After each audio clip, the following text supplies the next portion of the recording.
Cypress Development Corp's flagship lithium project is located just east of Albemarle's Silver Peak mine in the heart of Clayton Valley, Nevada. A 12-hole exploration drill program for lithium-enriched claystone on Cypress's 100% controlled properties is now underway. Cypress Development Corp trades on the TSX Venture Exchange, symbol CYP, the Pink's CYDVF, and on Frankfurt's C1Z1. For more information, please visit our website, cypressdevelopmentcorp.com.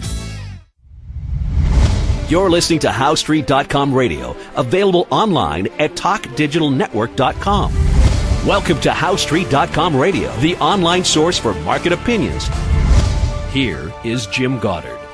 My guest is Mike Swanson, editor of WallStreetWindow.com. Welcome back to the show, Mike. Oh, it's great to talk with you. Mike, is gold the big story because of what it's not doing right now? Well, it is for me. It's not really in the headlines, that's for sure. But if we look at gold on a chart going back for 10 years, let's say, it obviously had a giant bear market that began really in 2012, but it ended in 2016, 4 years, but a major bottom was put in. It rallied sharply that year, and then went sideways and had a false breakdown last year from June to August, and has come back up to 1350 in February. And the move was very interesting because gold went up from October till February, while the stock market vastly underperformed gold. The stock market, the S&P fell about 20% going into December, and gold maintained its strength against the stock market even after the stock market bottomed. The mining stocks are actually performing even better than the price of gold. Many of them actually even near highs, even though gold has pulled back since it peaked out around 1350 in February. Gold has pulled back basically for 6 weeks, and I believe we're really in a buy point, and that's what I was telling you before. I wanted to really tell people because I think that's the most important thing happening right now. If you look at a price of gold, the 150 and 200-day moving averages are in the 2050 to 2060 range, which coincidentally is also about the 50% retracement of the low of last year and the high of February around 1350. That typically is a major support level for anything in this situation. The moving averages at 50% retracement level. So at this point, that tells me that there's very little downside in the price of gold itself. And we've fallen for 6 weeks, and some mining stocks are actually still doing well. And when I look at it, I think this is a buying zone. And anyone that's not in this space or wants to put more money into it, this is the time to really do it. There's no way to predict an exact bottom. It's possible gold falls to 1250, but it may not. And 1250 from where it is right now isn't very much of a drop. And then if you go and look at the futures market and you see what's going on there, there's no big short position held among the commercial traders, which tend to be correct in the commodity markets. So there's no reason to think some giant collapse or something is going to happen in the price of gold. Now, personally, I'll say, I've got a position, I've had a position, and I'm not going crazy trying to double it or something. I'm happy with what I own. But so many people have just watched gold rally. They got shook out last year, never got back in. They watched it go up without them, or they don't have a position at all. So now is really the time, I think, for people who aren't really involved like they should be to be involved. And this is something people in the United States really need to think about, because if they want to be diversified outside of the stock market with some of their assets, gold is the place to be. Since October to even today, even with this pullback, gold stocks are among the top performing sectors of the entire stock market. And earnings for the S&P 500 are expected to be down 4% this quarter. That's what Fact Sheet is projecting, and most Wall Street analysts, for that matter. So we're in a strange environment in which the justification for buying stocks or believing that the stock market is going to go higher is not earnings, is not economic growth, is not really an expectation of a better future, but simply that the Federal Reserve is there and will lower rates and prevent stock market declines, and that there'll be someday another quantitative easing money program. And that's what people are front running. That's what people in the stock market are betting on or assuming that because those things are potentials in the future, that their risks are limited. Well, the thing that will benefit the most if we get interest rate cuts in the future, that's what the Fed Fund futures are projecting, that's going to be the next important move. The thing that will benefit the most is the price of gold. So that's just another reason for Americans to diversify a little bit outside of the bond market and the S&P 500 and so forth, and dip their toes into gold and into the mining stocks, which have been among the top performing sectors since October and still remain that way today. An interesting thing, though, and I think to talk to Canadian investors who are more sophisticated, is that when it comes to gold, typically you see the big caps, the Newmonts, the Barricks, and so forth go up first in a rally, and then the juniors start to break out and become the outperformers. And when gold has pulled back from February to today, most of the junior mining stocks and exploration stocks have not pulled back at all. They've displayed powerful relative strength against the price of gold and the big cap mining stocks. And I think they're going to lead, therefore, going forward. And in fact, some of the small cap mining stocks are already doing this, breaking out and just going up regardless of what the price of gold is. So from a fundamental perspective, this tells me that when you see gold around the 1,300 level, that's a high enough price for people to buy gold stocks based on their real fundamentals. In other words, if there's a gold stock that has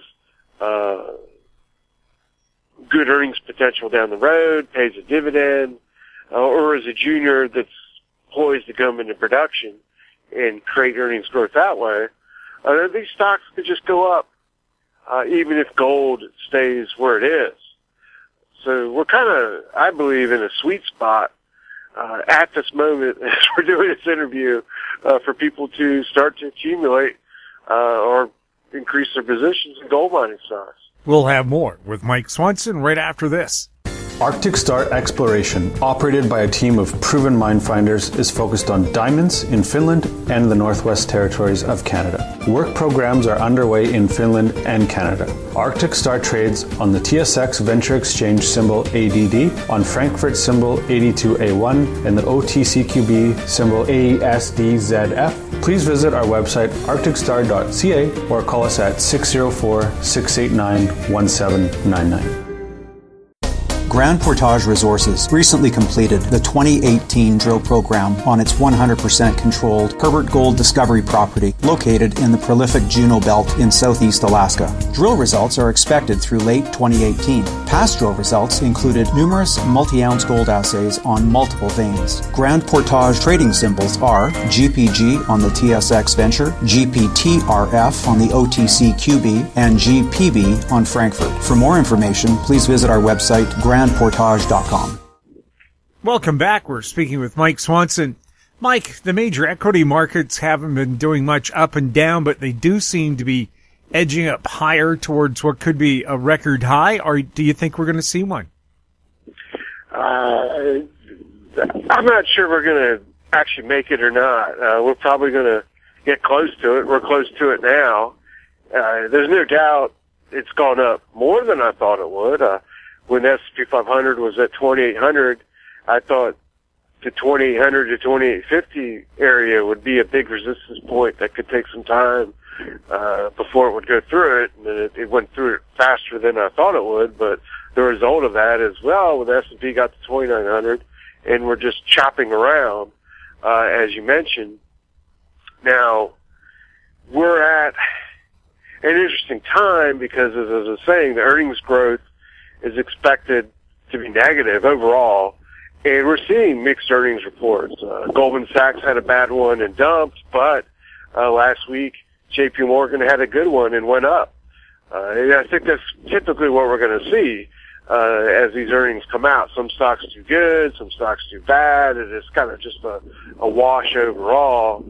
I'm not really expecting the stock market averages, in fact, to do much of anything for the next couple months. And the reason why is, if you just look at the chart, the fundamentals, in my view, suck. But fundamentals don't really matter that much. And by fundamentals, I mean the price you actually are paying for earnings with the potential for earnings growth. And again, if you talk to most stock market bulls, they won't deny that. They'll just say, well, the Federal Reserve is there, more QE is there, so if there was a drop, it wouldn't amount to anything. But no one is really predicting giant earnings growth. So when you put that in mind, then the only way you can evaluate the market is just by looking at the charts and the price action, which is even how our conversation began on the stock market. You asked me, what do I think will happen since we're at 2,900? And when you see a market go up or down quickly in a short amount of time, which is essentially what the stock market has done. It fell 20% last year from October to Christmas, and then has rebounded back up. When something moves down and up that quick, usually what will happen is the volatility will shrink, and meaning that the day-to-day price swings will become smaller, which already started about a month ago, and then you can go sideways for months. So to me, that's the most likely case scenario with the stock market, that is not really going to do much of anything at all, establish some sort of range. I thought the range would be 2,800 to 2,850, but it appears to be around this 2,900 level for the S&P 500.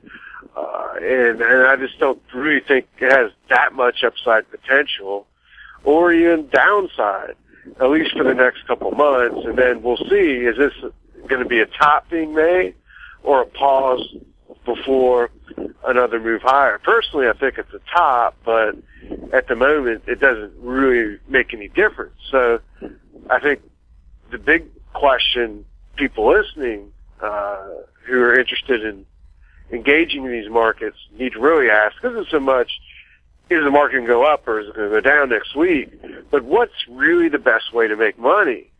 And when you look at the stock market, you're forced, I think, to try to pick out the sectors and the stocks that are not trading like the market averages and are beating the market averages. That's one reason earlier this year we saw a flood of money go into marijuana stocks or cannabis stocks, particularly in the United States.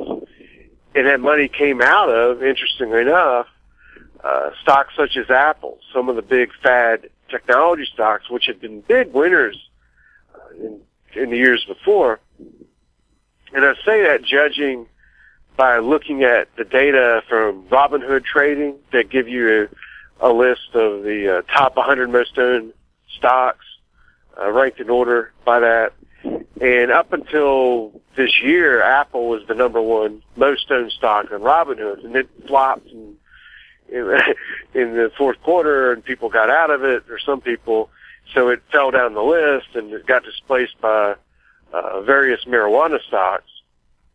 And that's what the short-term, I think, momentum trader is getting into, stocks like that. And that might be the best way for them to try to make money over the next couple of weeks or months in the U.S. stock market. And, but I kind of, with my investing, take a longer, more term view and try to look for things that I think are going to go up or beat the market for the next couple of years. And that's why I'm so focused on gold in this interview.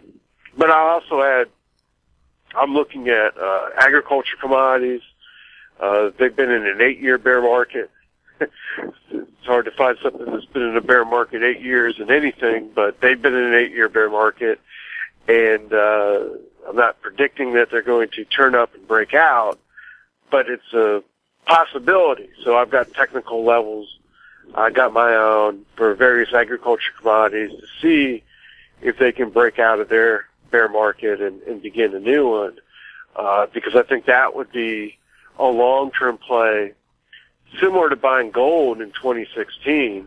And those are the type of things I kind of look at as what do I think can last for several years when I look for buys. And when I look for shorts, I look for stuff that's lagging the stock market averages in bad sectors. But at the moment, I don't really have any short positions. I'm just watching and looking at some weak stuff, but not in a hurry to jump in because I don't think the stock market is on the verge of a big downside drop. So we're kind of in my view, kind of a limbo when it comes to U.S. stock market, and you kind of have to look inside of it, figure out, do I want to buy this or buy that? And instead of trying to buy the SPY ETF or expect, I'll just throw my money in Apple or something and expect it to have done as well as it did the past couple of years.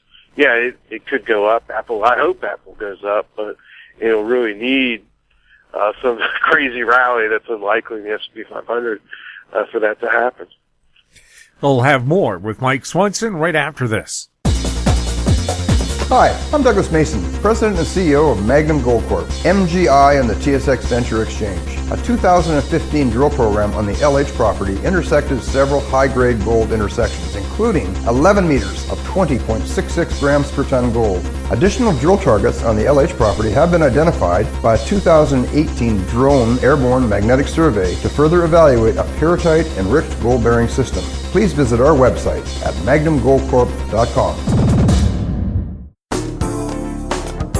Don't miss out. Stay informed. Receive the HowStreet.com weekly recap with thought-provoking podcasts, radio, and articles delivered to your inbox. Sign up for the HowStreet.com weekly recap on our homepage at HowStreet.com.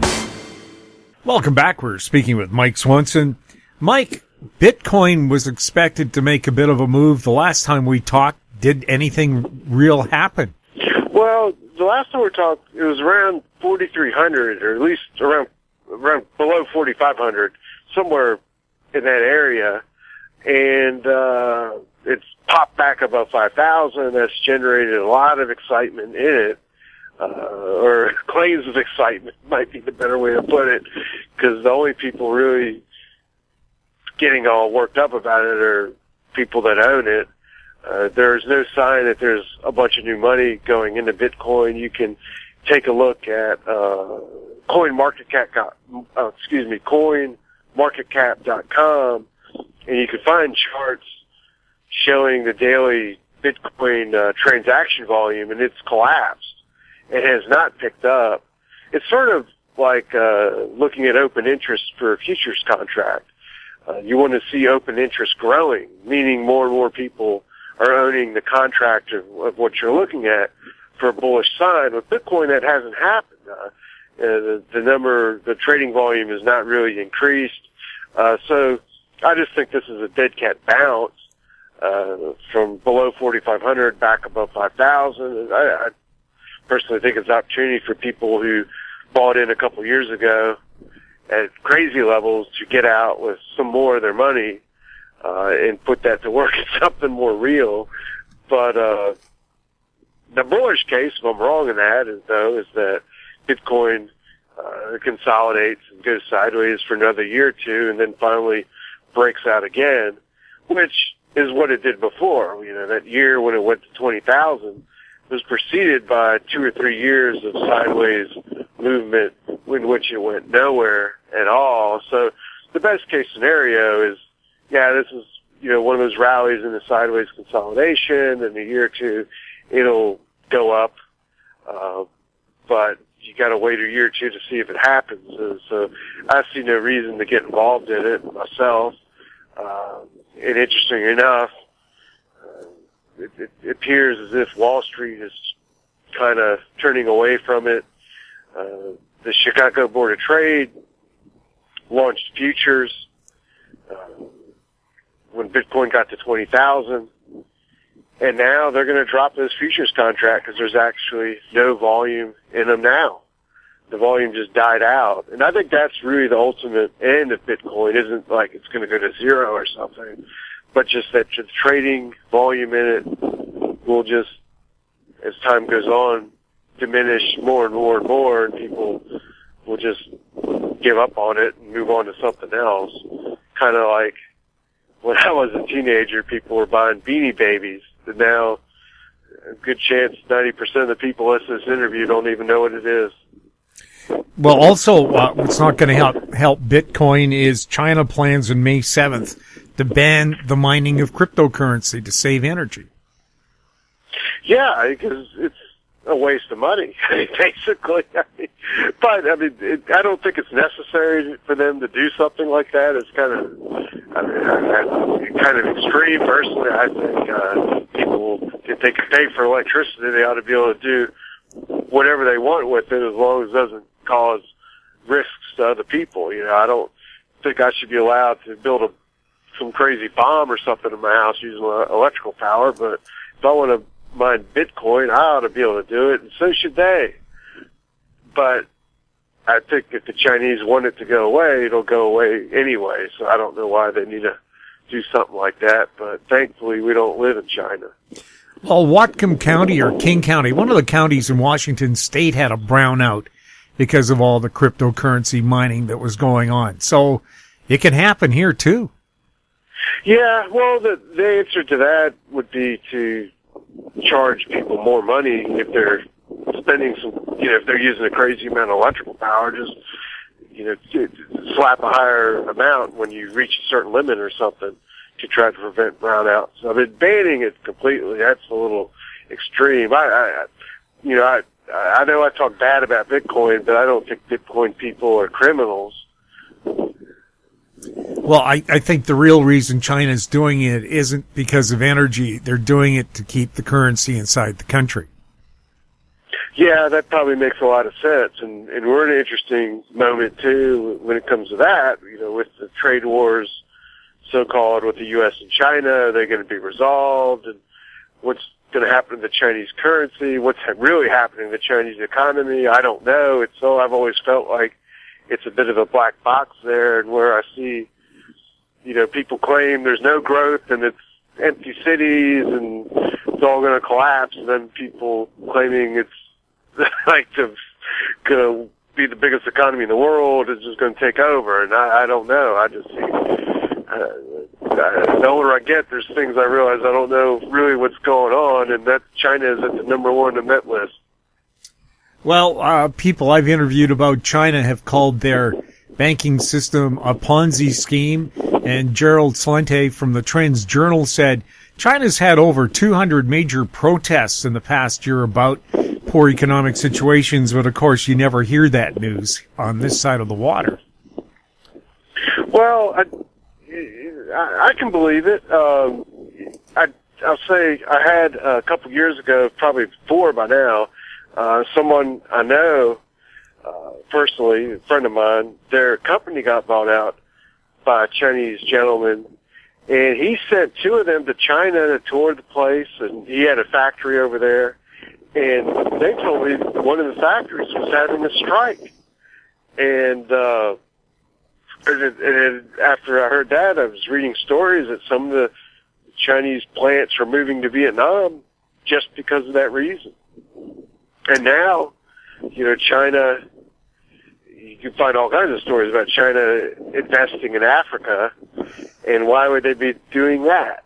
Probably to create plants in Africa. So it could just be, it's not necessarily a Chinese thing, but a capitalist system or thing in which places of low-wage labor or low-wage labor factories tend to move from place to place. I mean, in the United States, for example, the textile industry started in New England, and then it moved to the south of the Mason-Dixon line after the Civil War and Reconstruction, and then it moved overseas to Mexico, into India, and into China. And if that trend continues, which seems to be is what is happening, then the places of the most low-wage labor in China and factories will move too, and move to Vietnam, move to Africa, and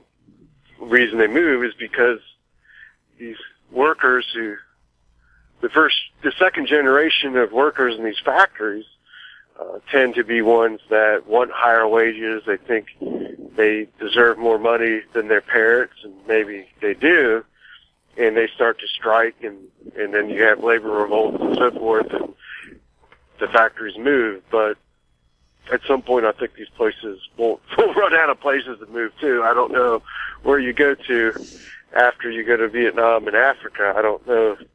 We've kind of run out of continents at that point. Mike, thank you so much for chatting with us.